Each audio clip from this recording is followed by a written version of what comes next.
"Why do coffins have nails?" the clown asked my living room. "Red nose, painted smile. So the corpse doesn't crawl out looking for the inheritance." Everyone laughed. My daughter laughed hardest. I was turning 75. The clown was her gift to me. What she didn't know was I'd already scheduled a meeting with my lawyer for Monday morning, and I'd invited someone to this party she definitely didn't expect. Before we continue, please subscribe to the channel and write in the comments what time it is where you are now. I should have known something was wrong when Jessica showed up 2 hours early. "Just want to help set up, Dad." She had that voice. The kindergarten teacher voice she used when she wanted something. Bright, careful, like I might break if she spoke normally. I was in the kitchen, making coffee. Same Mr. Coffee machine that had been on that counter for 23 years. "I've got it handled," I said. "I know, but..." She was already moving past me, opening my refrigerator. "Dad, you can't serve people food from 1997. I looked. The cheese was fine. Crackers don't go bad. I'd bought the vegetables Thursday. "It's fresh. The milk expired last week. I don't drink milk. But your guests, black coffee, like always." She sighed. That sigh. The one that said you're being difficult and I'm being patient. I brought supplies. She started unloading bags. Expensive cheese. Those crackers that cost $8 a box. Grapes. And I hired entertainment. Entertainment. A performer. To liven things up. I set down my coffee. "Jessica, it's my 75th birthday, not a children's party." "Trust me, Dad, everyone's going to love it." The way she said it. Everyone. Not "you're going to love it." Everyone. My phone buzzed. Text from Dorothy. My neighbor. We'd been friends since Martha died. She brought casseroles for 6 months. I fixed her fence. We played cards on Thursdays. "Still okay to come early?" I texted back. "Please do." Jessica was rearranging my living room, moving furniture.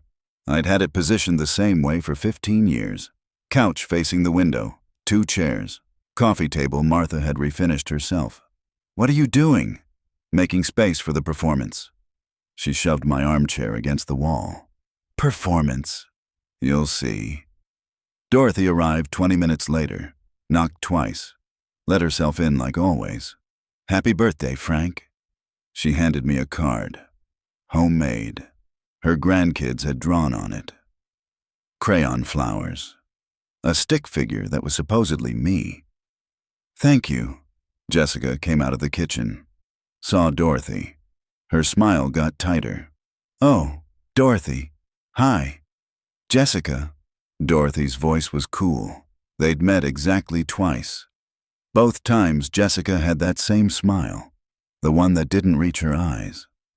"I didn't realize we were starting so early," Jessica said. "I invited her," I said. "Of course." Jessica went back to the kitchen, started clattering dishes. Dorothy lowered her voice. "You tell her yet?" "Monday. She's not going to take it well." "I know." Dorothy squeezed my arm. "Good. She shouldn't." The other guests started arriving at 2. My nephew Tom, his wife Sandra, a few guys from the plant where I'd worked for 38 years before they closed it, my pastor, the Hendersons from down the street. Jessica orchestrated everything, directed people where to stand, poured drinks, smiled, played hostess in my house. I sat in my armchair, the one she'd moved. It faced the wrong direction now. I could see the door, but not the window. Small talk happened around me. Someone asked about my health. I said fine. Someone else asked if I was enjoying retirement. I said yes. Retired 15 years now, but people still asked like it was new. Jessica kept checking her phone, watching the door. At 2:30, the doorbell rang. She practically ran to answer it. "He's here!" The clown walked in. Full costume, red wig, white face paint, purple suit that looked like it came from a costume shop, big floppy shoes. Everyone went quiet. "Surprise!" Jessica clapped her hands. "I hired a clown to help us celebrate." The clown honked a horn, looked at me. "You must be the birthday boy, or should I say birthday old man." He laughed, high-pitched, forced.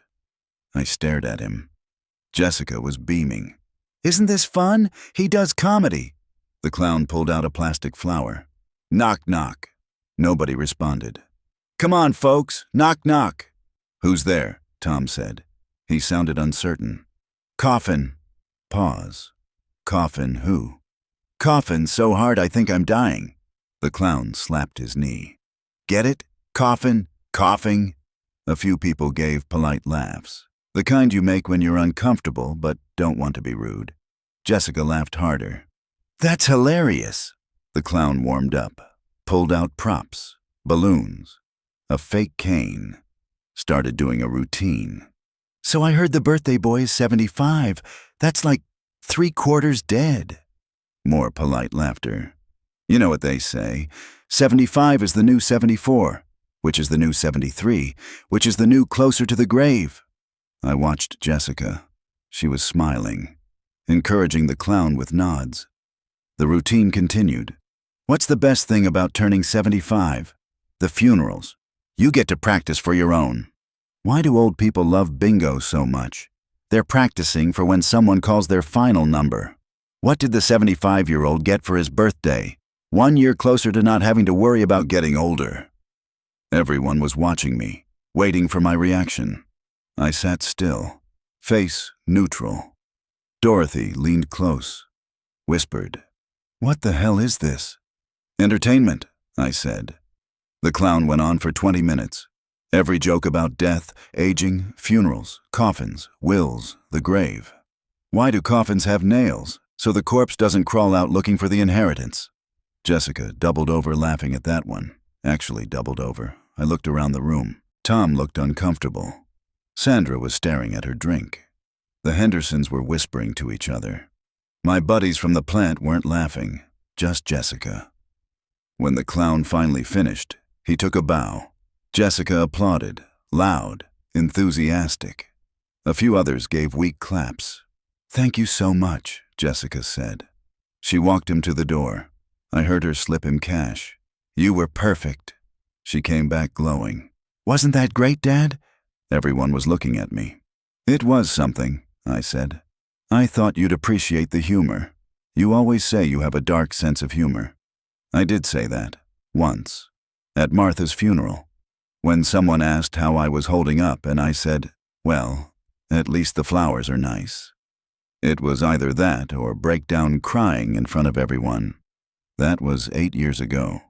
The jokes were very specific, I said. "That's what makes them funny." She sat on the arm of my chair, put her hand on my shoulder. "You're not upset, are you?" "Why would I be upset? Some people might be sensitive about aging, but you're not like that. You're practical." Practical, that word again. She'd been using it a lot lately. "You're so practical, Dad. You're so reasonable. You're so good at facing reality." "Let's do cake," she said. The cake was from an expensive bakery. Chocolate, my favorite. She'd gotten that right at least. They sang happy birthday. I blew out the candles. 75 of them would have been a fire hazard, so they'd use those number candles, 7 and 5. Jessica cut the cake, served everyone, made sure I got the first piece. "Make a wish, Dad." I'd already made my wish. Monday morning at 9. People ate, talked. The party started feeling more normal. The clown incident faded into awkward background noise. Tom pulled me aside. "You okay, Uncle Frank?" "Fine. That was weird." "Yes. Jessica seems—" He trailed off. Didn't finish. "She seems what?" "I don't know. Intense." I'd known Tom since he was 6. He was careful with words. If he said intense, he meant something stronger. The party wound down around 5. People left in clusters. Thanked me. "Happy birthday. Take care. See you soon." Jessica stayed to clean up. "You don't have to do that," I said. "I want to." She was scrubbing dishes, my dishes, in my sink. "Besides, we should talk." There it was. "About what?" "Your situation." "My situation." She dried her hand, turned to face me. Dad, you're 75 now. That's a significant milestone. It's a number. It's a reality check. She pulled out a chair, sat, gestured for me to sit too. I stayed standing. I've been thinking, she said, about your future, your care. I don't need care. Not yet, but it's coming. And we need to be practical about it. That word again. I'm healthy. I mow my own lawn. I drive. I cook. I know. You're doing great. But things change. And when they do, we need a plan. We. Your family. The people who love you, it smiled. Warm. Concerned. I've been researching facilities. There's a really nice assisted living place about 15 minutes from my house. It has activities, a dining room, medical staff on site. I'm not going to assisted living. Not now, but eventually. Jessica, I'm not having this conversation. Dad, her voice got patient. I know change is hard, but you have to be realistic. This house is too big for you. The maintenance alone, I maintain it fine. The gutters need cleaning. The furnace is 40 years old. The roof, I'll handle it. But you shouldn't have to. That's what I'm saying. You're 75. You should be enjoying your retirement, not worrying about home repairs. I looked at her. Really looked at her. She was 43. Blonde hair she spent $200 maintaining every 6 weeks. Nails done. That sweater probably cost more than my grocery budget for a month. This house is paid off, I said. I know. I can afford the maintenance. I know. But it's not about the money, Dad. It's about your quality of life. My quality of life is fine. She sighed, stood, came closer. I'm worried about you. Living here alone, all these memories, Mom's things everywhere. It's not healthy. Don't what? Don't use your mother as an excuse. Her face shifted, just for a second. Something cold flickered behind her eyes. Then the concerned daughter mask came back. I'm not making excuses. I'm trying to help you. I don't need help. Everyone needs help eventually. And I'm your daughter. It's my job to— Your job? You know what I mean. My responsibility. She paused. You took care of me my whole life. Now it's my turn to take care of you. The words sounded right, felt wrong. I appreciate the concern, I said. But I'm not discussing this tonight. Okay? She backed off, smiled. We can talk later. I just want you to know I'm here, whatever you need. She left at 6, hugged me at the door. Happy birthday, Dad. I love you. Love you too.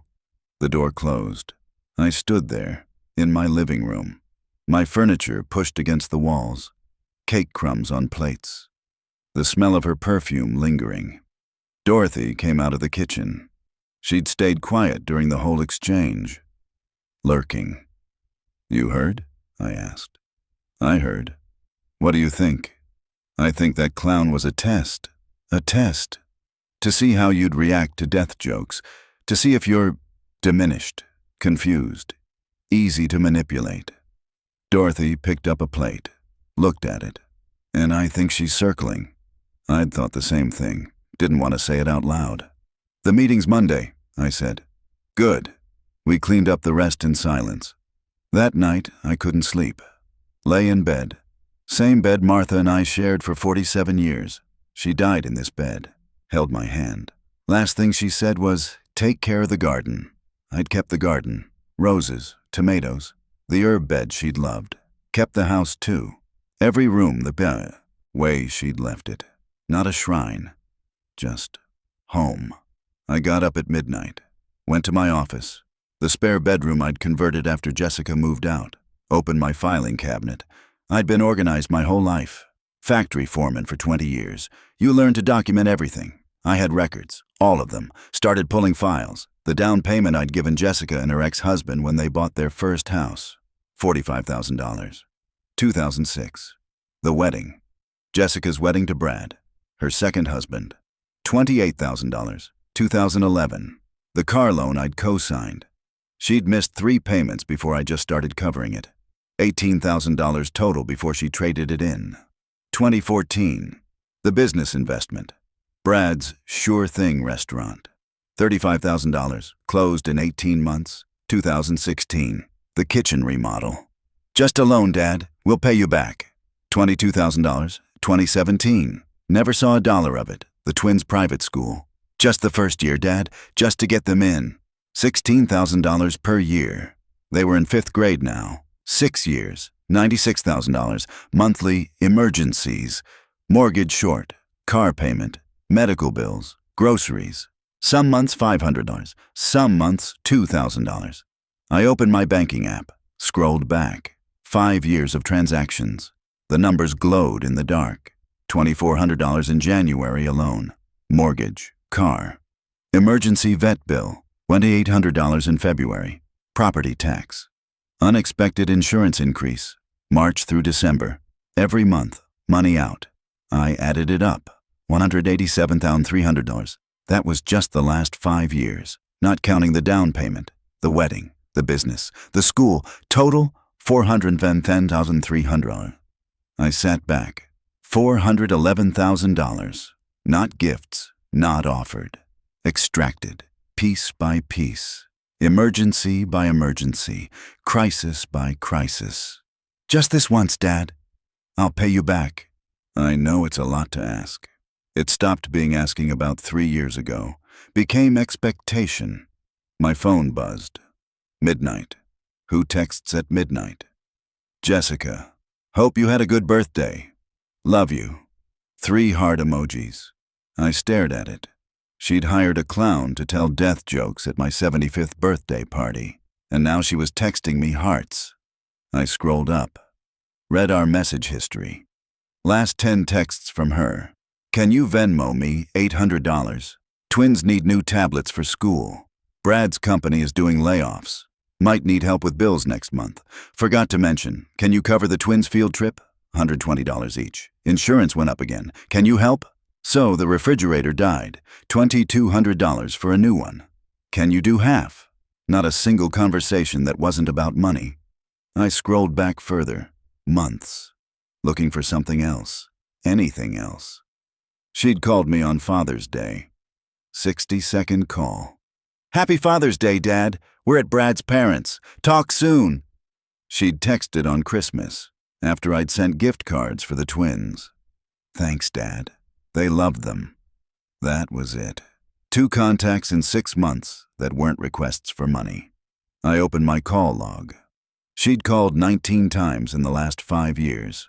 13 of those calls came in the last year. Every single one was a request. The last time she'd called just to talk was 3 years ago, after Martha died.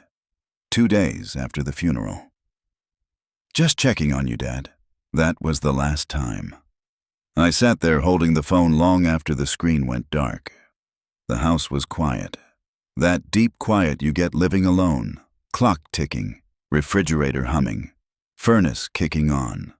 Martha's reading chair sat empty in the corner, leather worn smooth from years of her sitting there. Her bookmark still in the last book she'd been reading, some mystery novel. She never finished it. I'd kept it there, everything exactly where she left it. Take care of the garden. That's what she'd said, but she'd meant more than the garden. I knew that. Take care of yourself. Don't let them take advantage of you. She'd said that too. Earlier, when she could still talk without gasping. Jessica has Brad now, and the twins. She'll be fine. But you need to protect yourself. I'd nodded, held her hand. Promise me. I promise. That was 7 years ago. I had broken that promise every month since. The anger started building then. Not hot, cold, the kind that sharpens everything. I pulled out a notebook, started writing. Every dollar, every request, every emergency that wasn't really an emergency. The twins needed tablets because their old ones were too slow. Not broken. Slow. Brad's company might do layoffs. Not had done them. Might. The refrigerator died. Correction. The ice maker broke. She'd replaced the whole refrigerator. The field trip was to an amusement park. Not educational. Entertainment. Insurance went up by $40 a month. She'd asked for $800. I wrote it all down. Then I wrote down what I'd gotten in return. 2 visits last year. Christmas. Easter. Christmas was 2 hours. Showed up at noon. Left at 2. Easter was 90 minutes. They had dinner plans with Brad's family. Before that, 1 visit the entire previous year. Thanksgiving. They'd brought dessert. Store-bought pie. Stayed for 90 minutes. In 5 years, she'd been to my house 11 times. In 5 years, I'd been to hers 3 times. Twice for birthday parties for the twins. Once for Thanksgiving when Brad's parents were out of town. Each time I'd brought a check. Each time she'd barely spoken to me. Too busy hosting, making sure everything was perfect. I'd sat at the table like a guest. Ate. Made small talk with Brad's brother. Left. Phone calls. 19 in 5 years. 13 in the last year. Everyone about money. I counted up the thank yous. She'd said thank you for major transfers, usually. Sometimes just got it when I confirmed the Venmo went through. She'd never asked about my health unless I brought it up. She'd never asked about the house, the garden, my friends. She'd never asked if I needed anything. Not once. Not in 7 years. The notebook sat open in front of me. Numbers in one column. Silence in the other. I'd become an ATM that occasionally got invited to birthday parties. When she remembered to invite me, the clock struck 1. I went back to bed. Didn't sleep. Dorothy texted at 6 in the morning. You up? Yes, coffee. Come over. She arrived 10 minutes later, already dressed. She was an early riser, too. I handed her a cup. Black. She didn't take milk, either. Couldn't sleep? She asked. No. Me neither. She sat at my kitchen table. Same table Martha and I had eaten breakfast at for 47 years. That clown keeps bothering me. Me too. It wasn't just inappropriate, it was targeted. I'd thought the same thing. Death jokes for a 75-year-old. That's not comedy, that's a message. What message? Dorothy looked at me. That you're old. That you're dying. That you need to get your affairs in order. That she's preparing for what comes next. There it was, out loud. She wants the house, I said. She wants everything. I sipped my coffee. It had gone cold. Forgot I'd poured it. The way she talked last night, Dorothy continued, about your situation, your care. She's building a narrative. What narrative? That you're declining, that you can't take care of yourself, that she's the devoted daughter trying to help her aging father who's too stubborn to accept reality. I'm not declining. I know that, but she's setting the stage, the death jokes, the talk about assisted living. Next comes the concern trolling. Dad forgot to pay his water bill. Dad left the stove on. Dad got confused at the grocery store. I don't forget bills. Doesn't matter. She just has to say you did, get a few people worried, then suddenly she's the hero who needs to step in, for your own good. I'd worked with guys whose kids had done exactly that. Declared them incompetent, took power of attorney, moved them into nursing homes, sold their houses, spent their savings on care. The guys died within a year usually. Broken. Monday, I said. What's Monday? I'm meeting with my lawyer. Revising my will. Dorothy nodded. Good. And I'm changing my beneficiaries on everything. Bank accounts, investment accounts, the house. Who are you leaving it to? Tom, my nephew, and a few charities Martha cared about. What about Jessica? Nothing. Dorothy studied me. You sure? I'm sure. She's going to fight this. Let her fight. It'll get ugly. It's already ugly. She just hides it better. Dorothy reached across the table, squeezed my hand. Martha would be proud of you. My throat got tight. Didn't trust my voice for a second. I should have done this years ago, I finally said. You loved your daughter. You wanted to believe she'd change. She's not going to change. No, she's not. We sat there in silence. Morning light coming through the kitchen window. Birds outside. The world waking up. My phone buzzed. Jessica. Good morning. How are you feeling today? Not too worn out from the party? I stared at it. The concern looked genuine on screen. Loving daughter checking on elderly father. But I'd seen the cold thing behind her eyes last night. I didn't answer. Dorothy saw my face. Her? Yeah. Don't engage. Not until after Monday. Right. Another text came in. Also wanted to talk more about what we discussed. Can I come by later this week?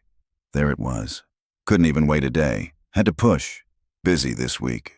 I'll let you know. The 3 dots appeared, disappeared, appeared again. Okay, love you. Heart emoji. I set the phone down. She's not going to like Monday, Dorothy said. No. You ready for that? I thought about the clown, the death jokes, everyone's uncomfortable laughter, Jessica's delighted face. Yeah, I said. I'm ready. Dorothy left at 7. I showered, dressed, made eggs, ate them standing at the counter.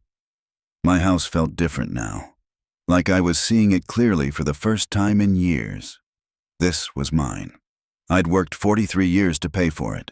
Every beam, every nail, every jingle. Martha and I had scraped together the down payment in 1976.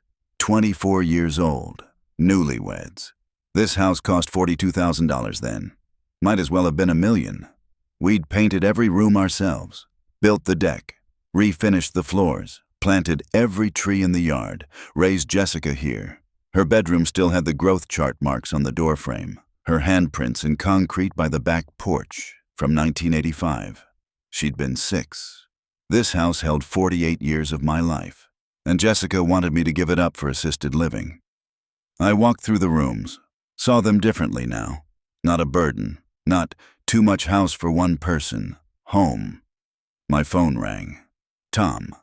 Hey, Uncle Frank, got a minute? Sure. Sandra and I were talking about yesterday. That whole clown thing. He paused. What the hell was Jessica thinking? I don't know. It was inappropriate. Mom would have had a stroke if someone did that at her 75th. Tom's mom was my older sister. Died 10 years ago. I'd helped with her funeral. Tom had never forgotten. Jessica means well, I said. Old habit, defending her. No, she doesn't. Tom's voice was hard. She means something, but it isn't well. I didn't argue. Listen, Tom said. Sandra and I want you to know if you ever need anything. I mean anything. We're here. I appreciate that. I'm serious. Your family, real family. Not the kind that shows up twice a year and calls it love. Something in my chest loosened. Thank you. Also, Tom said, I don't know what you're planning, but whatever it is, I support you. What makes you think I'm planning something? Because I know that look. You had it yesterday when Jessica was talking about your situation. Same look Grandpa had before he cut Uncle Ray out of his will. I laughed. Couldn't help it. Am I wrong? Tom asked. No. Good. Ray deserved it. And so does Jessica. We talked for a few more minutes. His kids, his job, normal things. When I hung up, I felt lighter. The weekend passed slowly. I worked in the garden. Martha's roses needed pruning. The tomatoes were coming in. I picked enough for a week. Saturday evening, my phone buzzed. Jessica again. Thinking about you. Miss you already. She'd seen me 36 hours ago. I didn't answer. Sunday morning, another text. Hope you're having a good weekend. Want to grab lunch this week? She'd never offered to grab lunch before. Not in 7 years. Busy this week. Next week, I'll check my calendar. The dots appeared. Stayed there for a full minute. Then disappeared. No response. Sunday night, I laid out my clothes for Monday. Khakis, button-down shirt. The blazer Martha had bought me for our 40th anniversary. Still fit. Set my alarm for 6, even though I'd be awake anyway. Went to bed early, stared at the ceiling. Tomorrow, I was taking my life back. Monday morning, I arrived at the lawyer's office at 8:50. Gerald Morrison had handled Martha's will. Good man. Straightforward. No nonsense. His secretary smiled. Go on back, Frank. He's expecting you. Gerald stood when I entered. Shook my hand. Good to see you. You too. Let's get to it. He pulled out a legal pad. You said you want to revise your will. Yes. What changes? I'd written it down. Pulled out the paper. Everything currently designated to my daughter Jessica goes to my nephew Tom instead. Plus, I want to add 3 charities Martha supported. The Cancer Research Fund, the Animal Shelter, the library. Gerald wrote, nodded. What percentage to Tom versus the charities? House and personal belongings to Tom. Retirement accounts split evenly between Tom and the 3 charities. And Jessica receives? Nothing. Gerald looked up. Nothing? Nothing. Frank, I have to ask, is there a reason? Because disinheriting a child often leads to legal challenges. Let her challenge it. I'm of sound mind. I have documentation of every dollar I've given her, and I have witnesses to her behavior. What behavior? I told him. The money, the visits, the clown. Gerald listened, took notes. The clown is what pushed you over? The clown was a message. She's circling, preparing for my decline so she can take control. Has she tried to take control? She's suggesting assisted living, talking about my situation, setting up a narrative that I can't take care of myself. Can you? I'm here, aren't I? On time, dressed, coherent, sound mind. Gerald smiled. Yes, you are. I want this airtight. She gets nothing. Tom gets the house and belongings. The charities get half the retirement money. Tom gets the other half. What about your bank accounts? Already changed the beneficiaries. Everything goes to Tom. Power of attorney? Tom. Medical power of attorney? Tom. Gerald wrote for several minutes. I'll draft the revised will. You can review it end of the week. We'll need 2 witnesses for the signing. I'll bring them. Frank. Gerald set down his pen. I need to ask, have you considered telling Jessica about this? No. It might be easier. I don't owe her a warning. She wants to play games with clowns and talk about my decline? She can find out when I'm dead. Gerald studied me, then nodded. All right, I'll have everything ready by Friday. I left at 9:30, went to the bank, asked to speak to a manager. They brought me to a small office. The manager was young, maybe 30, suit and tie. Name tag said Kevin. What can I help you with, Mr. Harrison? I want to review all my accounts. Make sure the beneficiaries are correct. Kevin pulled it up on his computer. Let's see, you have a checking account, savings account, and a CD. Beneficiaries? Checking and savings show Jessica Harrison as primary beneficiary. CD shows the same. I want to change them. To whom? Thomas Morrison, my nephew. I have his information. I handed Kevin the paper I'd prepared. Kevin typed, clicked. Done. All 3 accounts now list Thomas Morrison as primary beneficiary. Can Jessica access these accounts? Not unless she has power of attorney. She doesn't. Then no. She can't access or change anything. Good. Kevin printed out confirmation papers. I signed them, got copies, left the bank at 10:15, stopped at the post office, got a P.O. box. Small one, $60 a year. Changed my mailing address with the bank, with the investment company, with Social Security. Jessica couldn't intercept my mail now. I was home by 11, made lunch, ham sandwich, chips. Same lunch I'd eaten for 40 years. My phone rang at noon. Jessica. I let it ring. She left a voicemail. Hey, Dad. Just calling to check in. You've been kind of quiet. Everything okay? Call me back. Love you. The concern sounded real. Almost. I deleted the voicemail. She called again at 3. Let it ring. Another voicemail. Dad, I'm getting worried. Can you please call me back? Just want to make sure you're okay. I texted instead. I'm fine. Busy. Busy with what? Errands. What errands? I didn't answer. She called again at 5.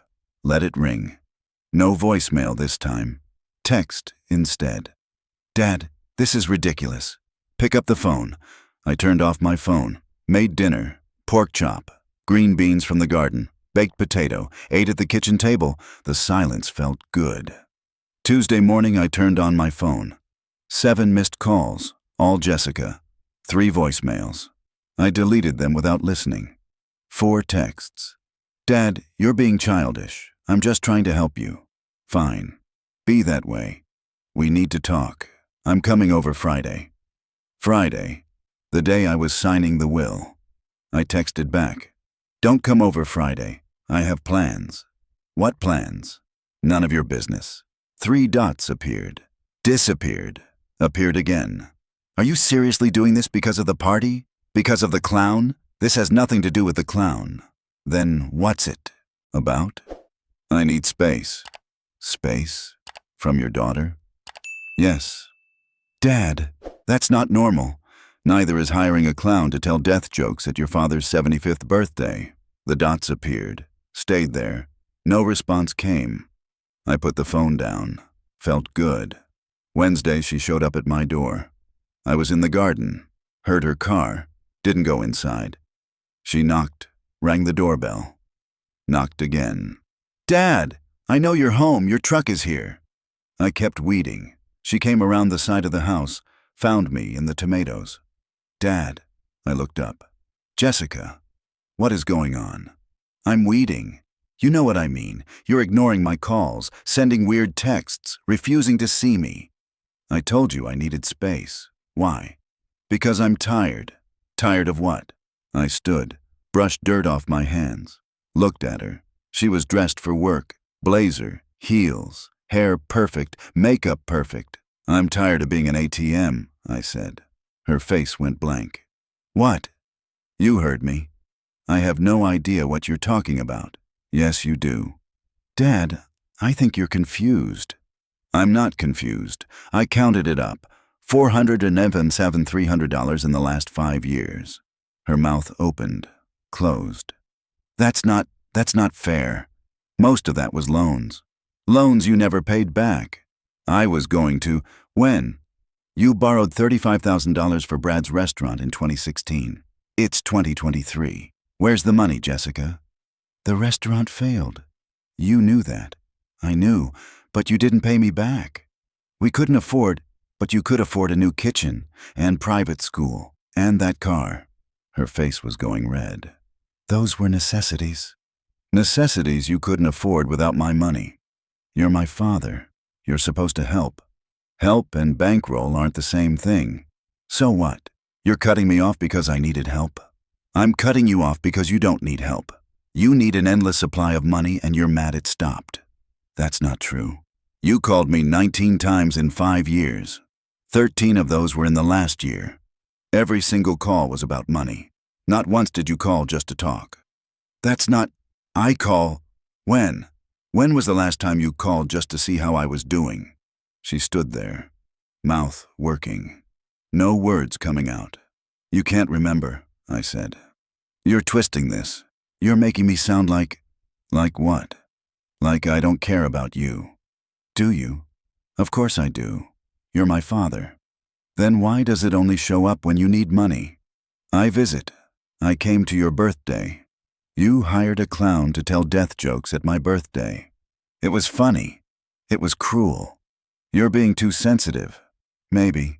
Or maybe I'm done pretending I don't see what's happening.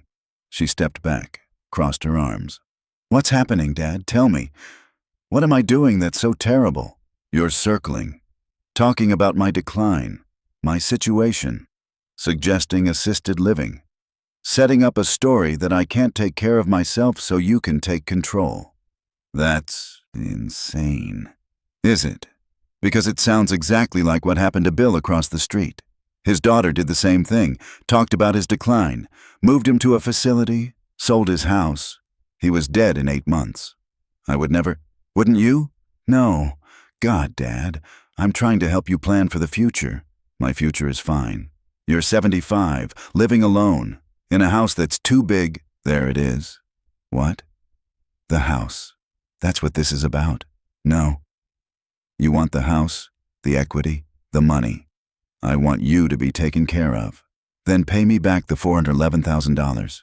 Her face went pale. You want to take care of me? Start by settling your debts. I can't. Then we have nothing to discuss. Dad, go home, Jessica. We're not done. Yes, we are. I went inside, closed the door, locked it. She stood on the porch. I could see her through the window, just standing there. Then she walked to her car, got in, sat there for 5 minutes, finally drove away. I went back to the garden. Hands were shaking now.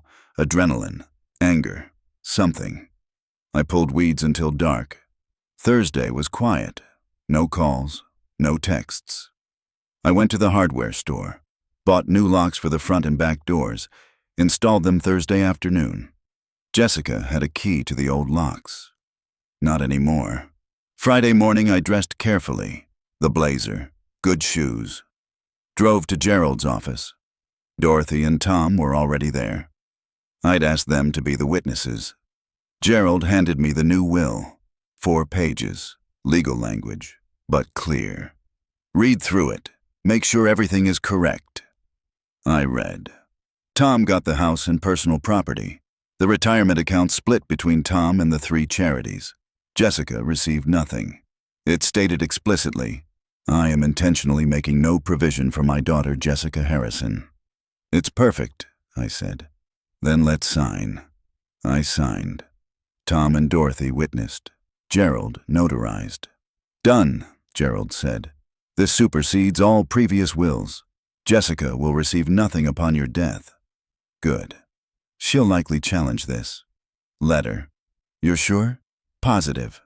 We left at 10:30. Tom and Dorothy followed me home. I made coffee. We sat at the kitchen table.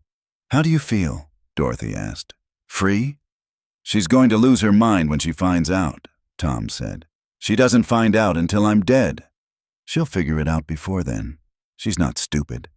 Maybe, but by then it's done. Tom raised his coffee cup.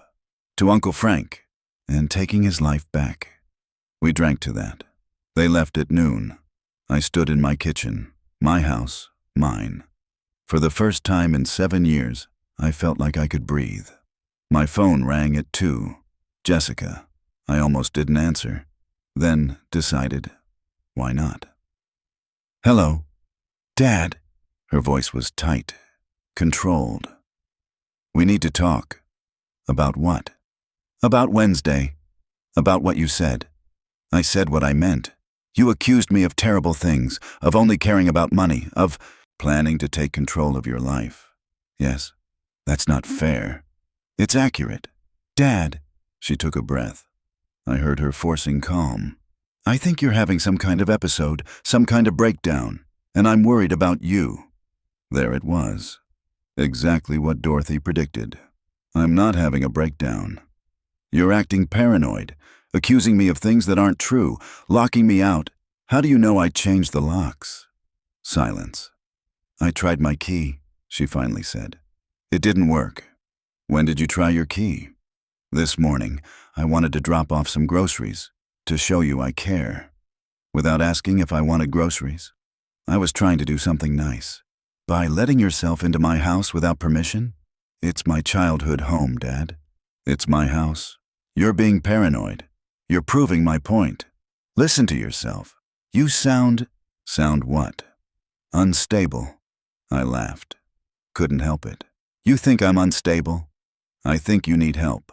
Professional help. And I'm going to make sure you get it. How? I've already made some calls. Adult Protective Services, your doctor. Ice spread through my chest. You called APS?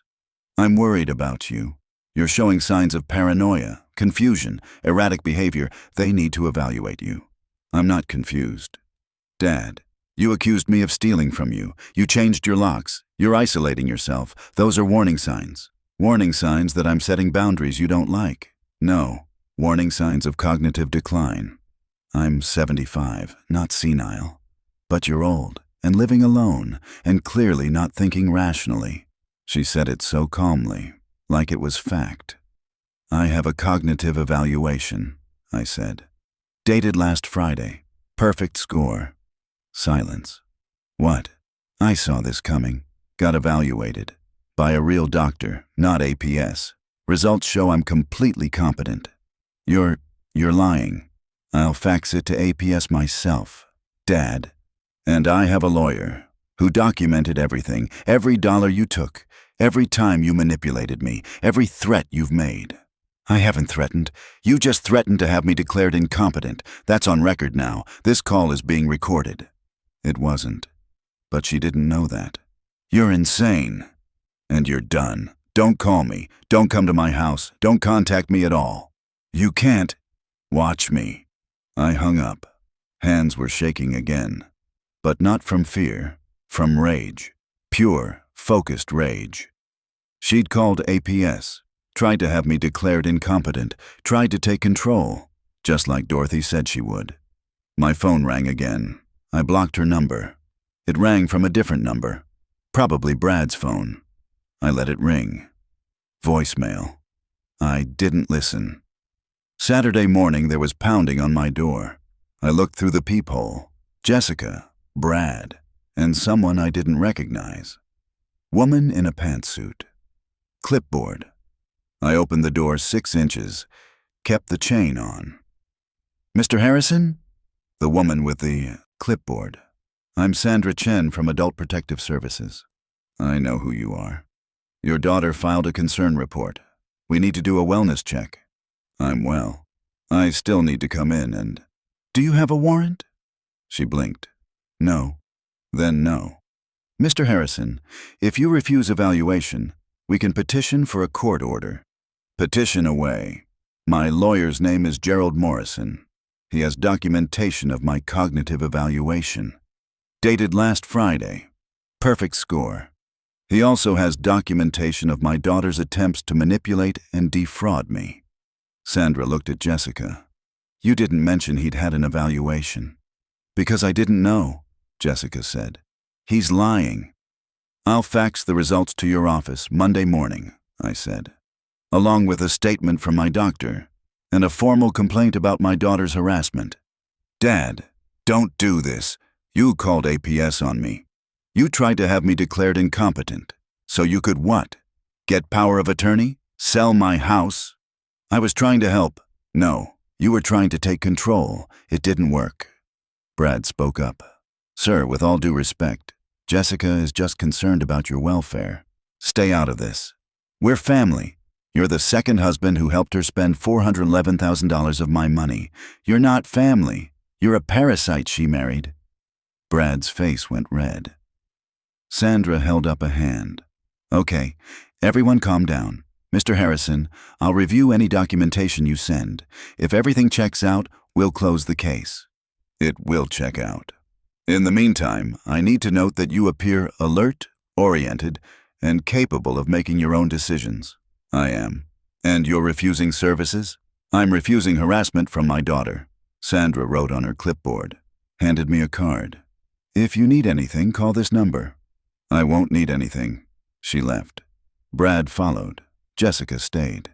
Dad, please, go home. I'm your daughter. Then act like it.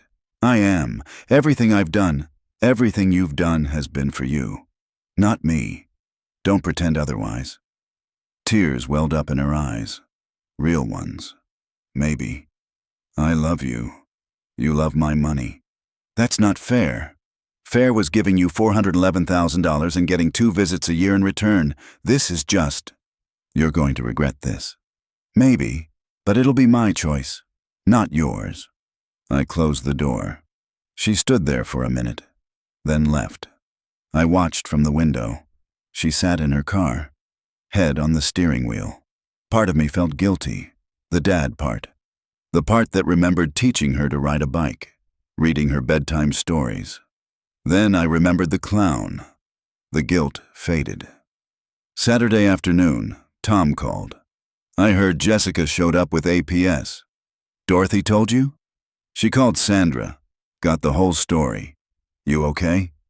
I'm fine. Good. Listen, Sandra's a friend of Dorothy's. She's going to close the case as soon as she gets your evaluation. Jessica won't be able to use APS to harass you again. Good. Also, I talked to a lawyer friend. If Jessica keeps showing up, you can get a restraining order. I don't want to do that. Why not? Because she's still my daughter. Tom was quiet for a moment. Uncle Frank, she called APS. She tried to have you declared incompetent. She doesn't deserve your mercy. Maybe not, but I'm not doing this for her. I'm doing it for me. I won't be the guy who got a restraining order against his own kid. Even if she deserves it? Even then. Tom sighed. All right, but if she escalates, then I'll handle it. Promise? Promise. We hung up. I went to the garden, pulled more weeds. The repetition helped. Hands in dirt, sun on my back, simple work. Martha used to say gardening was therapy. She was right. Sunday was quiet. No calls, no visits. I went to church, first time in months. Pastor Williams shook my hand after the service. Good to see you, Frank. Good to be here. Everything all right? You look lighter. I am. Good. That's good. I drove home, made lunch, sat on the back deck. The roses were blooming, red ones, Martha's favorites. I sat there for hours, watching the garden, thinking about nothing. It was peaceful. Monday morning, I faxed my cognitive evaluation to Sandra at APS, added a letter from my doctor stating I was competent and not in need of services, added a formal complaint about Jessica's harassment. Sandra called at noon. Got your documents, Mr. Harrison? Everything looks good. I'm closing the case. Thank you. For what it's worth, I'm sorry your daughter put you in this position. Me too. If anything changes, I'll call. She hung up. I called Gerald. Case is closed. APS confirmed I'm competent. Good. That'll make it harder for Jessica to challenge the will. She'll still try. Probably. But she won't win. How can you be sure? Because you documented everything. You have witnesses. You have a cognitive evaluation. And you have a clear, legal will signed by you while you were of sound mind. Courts don't overturn those lightly. Good. How are you doing? Really? I thought about it. Better. For the first time in years, I feel like my life is my own. That's worth something. Yeah, it is. I hung up. Made lunch. The phone rang. Unknown number. I answered. Hello? Dad? Jessica. Using someone else's phone. I hung up. It rang again. I unplugged the landline, turned off my cell phone. Silence. Beautiful silence. The weeks passed. Jessica tried twice more to show up at my house. I didn't answer the door. She left notes. I threw them away without reading. She sent emails. I blocked her address. Tom checked in every few days. Dorothy came over for coffee every Thursday. I worked in the garden, fixed things around the house. Read books Martha had loved. Slowly, the anger faded, replaced by something quieter. Not peace, not yet, but close. Relief. October came. The air got crisp. Leaves turned. My birthday was in 2 weeks. 76. Tom called. Want to come over for dinner? Sandra's making pot roast. I'd like that. Good. It'll be low-key. Just us and the kids. Perfect.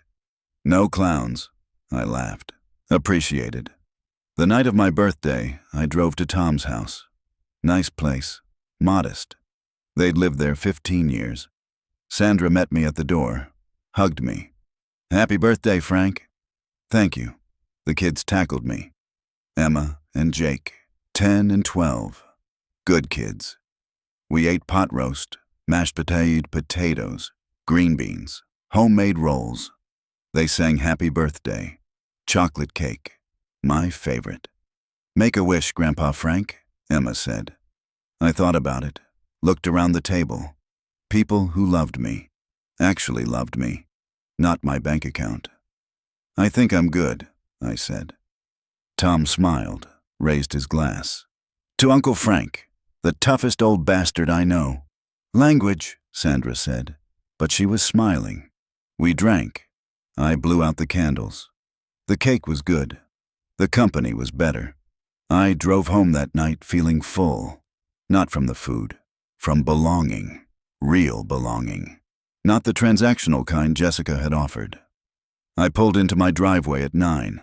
Lights were on in my house. I knew I'd turned them off. My stomach dropped. I grabbed my phone, thumb on the emergency call button, walked to the front door slowly. It was unlocked. I'd locked it. I pushed it open. Hello? Dad? Jessica. Standing in my living room. I stepped inside, looked around. Nothing seemed disturbed. How did you get in? I had a locksmith make me a new key from the old one. That's breaking and entering. It's my childhood home. It's not your house. Not yet. Something in her voice made my skin crawl. Get out. No.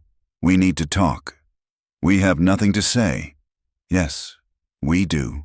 She sat on my couch. My couch. I've been thinking about what you said, about the money. And?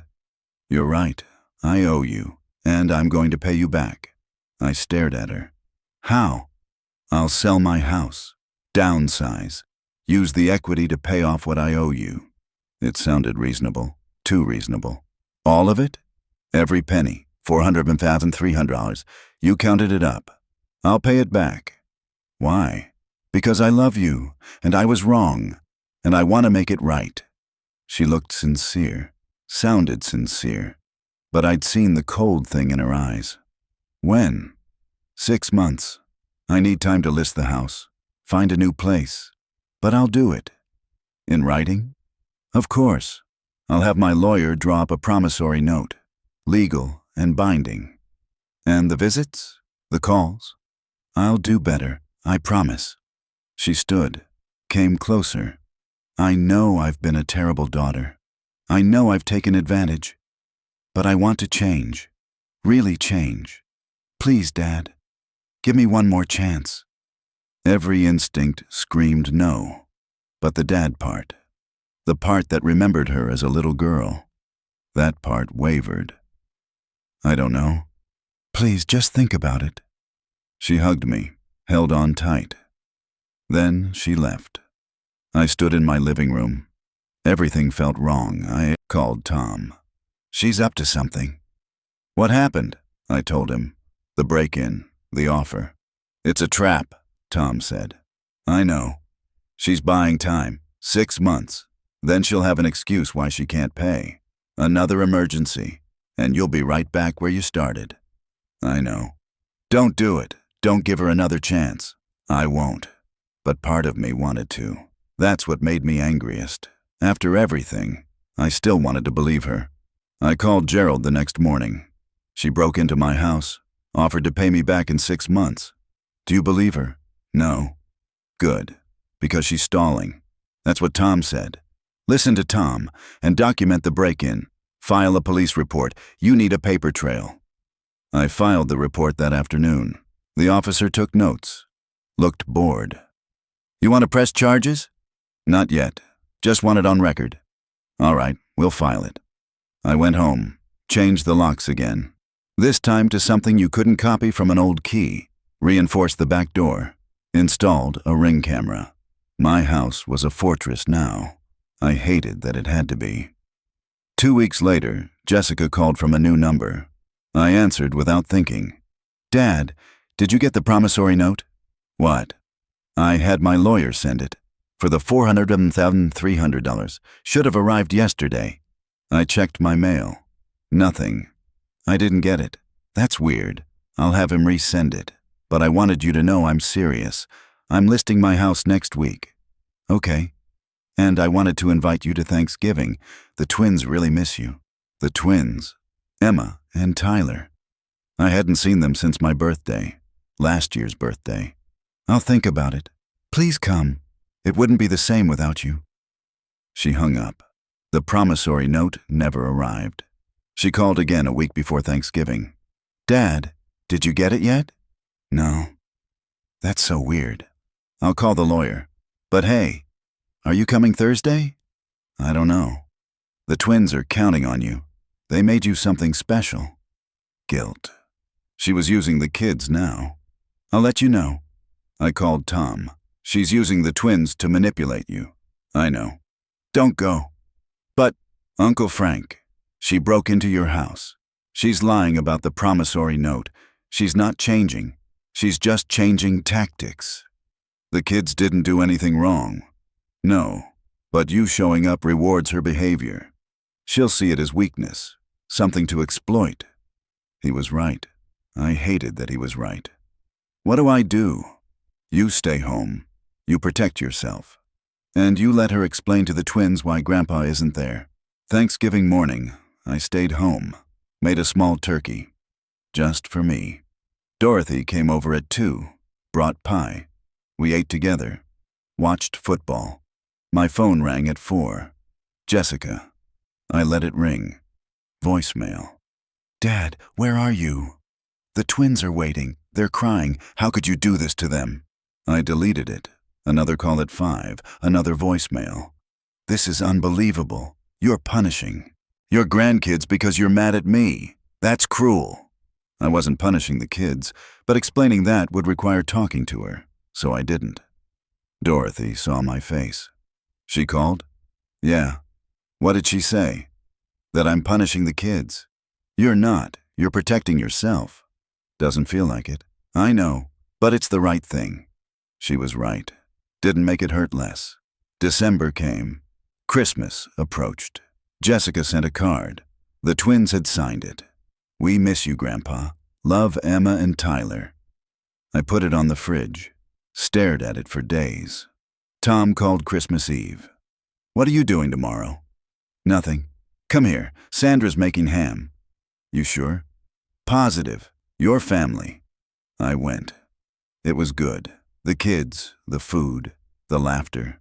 But driving home that night, I felt hollow. I'd lost my daughter.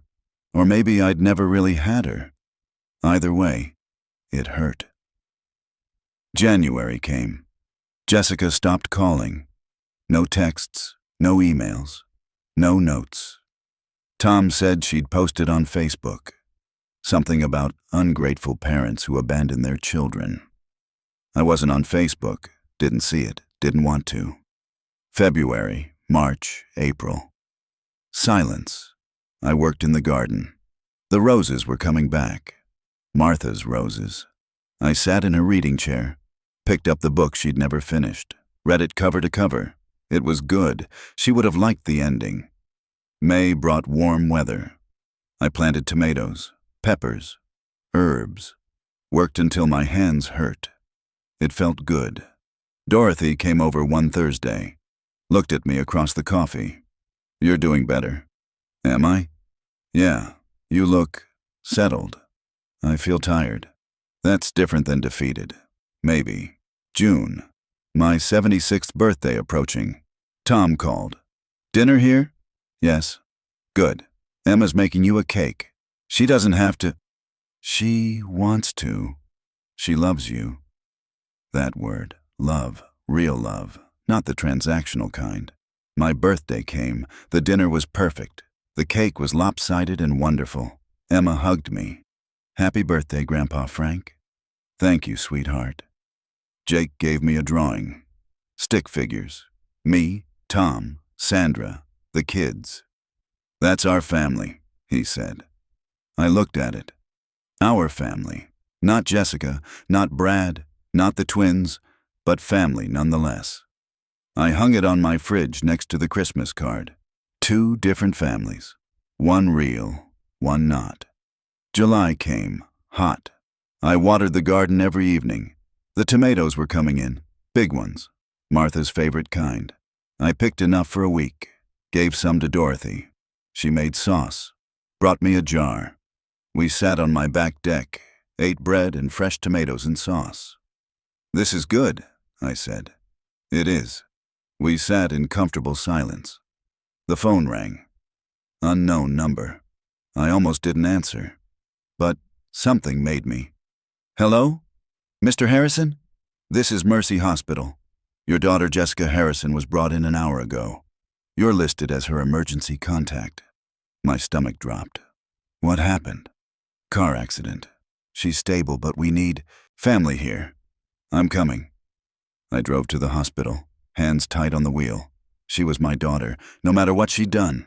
I got there at 8, asked for her room. The nurse led me to ICU. Brad was there. He looked up when I entered. You came? Of course. He looked surprised. Shouldn't have. Jessica was asleep, bandages on her head, arm in a cast, monitors beeping. How bad? I asked. Concussion, broken arm, some internal bruising, but she'll recover. I sat, looked at her, my daughter, 44 years old, looked small in the hospital bed. What happened? She ran a red light, T-boned by a truck. She okay to drive? Brad hesitated. She was upset. We'd been fighting. About what? Money. What else? I waited. The house didn't sell. Market crashed. We're underwater on the mortgage. And she... He stopped. She what?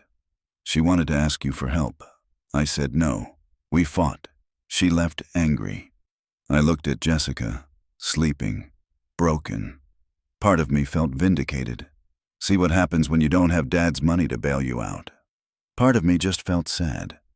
The twins? I asked. With my parents. They know? Not yet.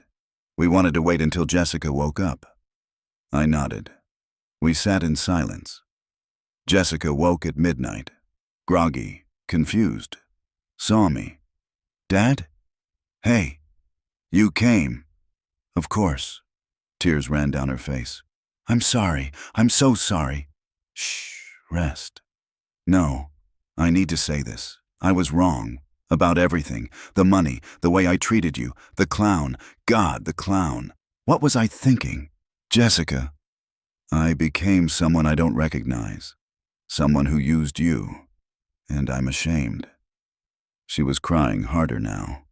Brad held her hand. I don't expect you to forgive me. I just needed you to know. I'm sorry. I sat there, watching her cry. 7 years of anger, of betrayal, of hurt. And underneath it all, she was still my daughter. Okay, I said. Okay? I hear you. Does that mean... It means I hear you. The rest, we'll see. She nodded, closed her eyes. I stayed until dawn, then went home. Tom called at 9. I heard about Jessica. You all right? I don't know. Do you believe her? The apology? I don't know that either. What are you going to do? Nothing, yet. But she's still my daughter. Tom was quiet. Then, I get it. Just be careful. I will. I hung up, went to the garden, pulled weeds until my back hurt. The roses were blooming, red ones, Martha's favorites. I sat on the bench we'd built together, 30 years ago, still solid. I don't know what to do, I said to the air. To her, to nobody. The wind rustled the leaves. No answer came, because there wasn't one. Jessica called a week later, home from the hospital. Dad, thank you for coming. You're welcome. I meant what I said, about being sorry. I know. I'd like to see you, when you're ready. No pressure, just coffee or something. I thought about it. 7 years of hurt, 1 apology. Not yet, I said. Okay, whenever you're ready. Maybe never. I understand. She hung up. I sat there holding the phone. Dorothy came over that evening. You talked to Jessica? Yeah. And? I told her not yet. Maybe never. Good. Is it? Do you think she's changed? I think she got scared. Scared of being broke. Scared of losing control. Scared of dying alone. That's not the same as changing. No, it's not. Dorothy squeezed my hand. You don't owe her forgiveness. I know. Even if she's sorry, even if she's changed, you don't owe her. Then why do I feel guilty? Because you're a good man, and good men feel guilty even when they shouldn't. Maybe August, September, October. Life continued. The garden thrived. I gave away tomatoes by the bushel. Tom's kids visited every week. We played cards. I taught Jake to fish. Emma asked about Thanksgiving. Are you coming to ours, Grandpa Frank? If your parents want me. We want you, Tom said. Always. Thanksgiving came. Turkey and stuffing and pie. Emma made place cards. Mine said Grandpa Frank, best grandpa ever. I kept it. December, Christmas. Same thing. Dinner, presents, laughter. Jake gave me a fishing rod. For next summer. I'll use it. Emma gave me a scarf, knitted herself. It's crooked, she said, but it'll keep you warm. I wore it home. It did keep me warm. My 77th birthday came in June. Dinner at Tom's, cake from Emma, drawing from Jake. Our family, he said again. Same stick figures. I hung it on the fridge, next to the others. That night, alone in my house, I looked at the drawings. My family. Not the one I'd planned. Not the one I'd hoped for. But family, nonetheless. Real, honest, loving. I thought about Jessica, wondered how she was doing, wondered if she thought about me. Then I let it go. Some things you can't fix. Some people you have to let go, even if they're your daughter. I went to the garden, sat on Martha's bench. The roses were blooming, red ones, beautiful. I think I'm okay, I told her. Told the air, told myself. And for the first time in years, I believed it. The phone sat silent on the table. No calls from Jessica, no texts, no emails, just silence. And I was okay with that, because I had Tom, Sandra, Emma, Jake, Dorothy. I had my house, my garden, my life. It was enough, more than enough. I went inside, made dinner, ate at the kitchen table. Same table Martha and I had shared for 47 years. The chair across from me was empty, but I wasn't alone. Not really. The garden needed watering. The roses needed pruning. Emma had a birthday coming up. Life continued, and I was okay. If you like this story, please like it, subscribe to the channel, and share your impressions in the comments. To listen to more stories, click on the window on the right. Thank you for being with us.